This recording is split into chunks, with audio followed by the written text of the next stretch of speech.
High guys welcome back my YouTube channel মিথুনাৰ vlogs. তো পুনৰ এটা নতুন ভিডিঅ'লৈ আপোনালোক সকলোকে স্বাগতম জনাইছোঁ।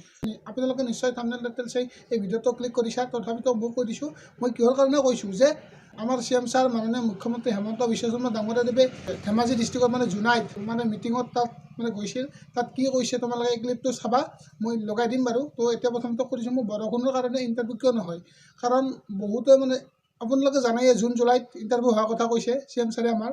যিহেতু জুন জুলাইত ইণ্টাৰভিউ হোৱাৰ কথা কৈছে, সেই জুন জুলাই মাহত কেনেকুৱা পৰিস্থিতি বা বতৰৰ জানে তোমালোকে, বতাহ বৰষুণ 100% চিয়ৰ বুলি মই ক'ব লাগিব, যিহেতু বাৰিষা সেই আৰু এইটো কি ক'ম আৰু।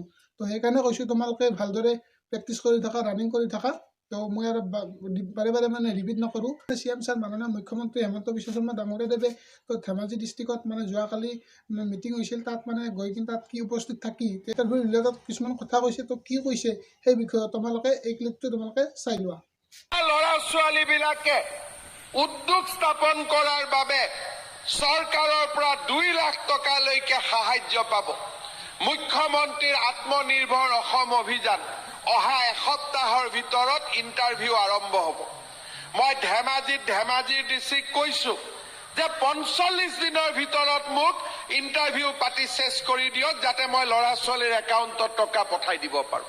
বাবা হৈ আছে নতুন ষ্টেডিয়াম, বোলে নহয় এমাহ পিছত বৰষুণ আহিব, পানী হৈ যাব, আমি দৌৰিব নোৱাৰিম। মই বোলো বাবা তহঁতক দৌৰিব কিয় লাগে? বোলে ছাৰ পুলিচৰ ইণ্টাৰভিউ আছে নহয় জুনত। আপোনালোকে চিন্তা কৰক, আগতে লৰাই কয় ছাৰ চাকৰিটো দি দিয়ক না, মই বিজেপি কৰি আছো, মই কংগ্ৰেছ কৰি আছো। এতিয়া ল'ৰা ছোৱালীয়ে জানে যে চাকৰি পাবৰ কাৰণে মই দৌৰিব লাগিব, আৰু কোনো দালালক মই 1 টকা নিদিয়াকৈ চৰকাৰী চাকৰি মই পাব পাৰো। মানুহৰ মনত বিশ্বাসৰ এটা নতুন পৰিৱেশ সৃষ্টি হ'ল। আমি ৰাইজক প্ৰতিশ্ৰুতি দিছিলো যে চৰকাৰ আহিলে মাইক্ৰ' ফাইনেন্সৰ লোন লোৱা আই মাতৃসকলক আমি লোনৰ পৰা ৰেহাই দিম। 12.5 লাখ মহিলাক আমি লোনৰ পৰা ৰেহাই দিলো। অহাবাৰ বাকী থকা কামখিনিও আমি শেষ কৰিম। আমি আৰু আগবাঢ়ি যাব খুজিছো। ইলেকশ্যনৰ সময়ত কৈছিলো যে আমি 1 লাখ চৰকাৰী চাকৰি দিম।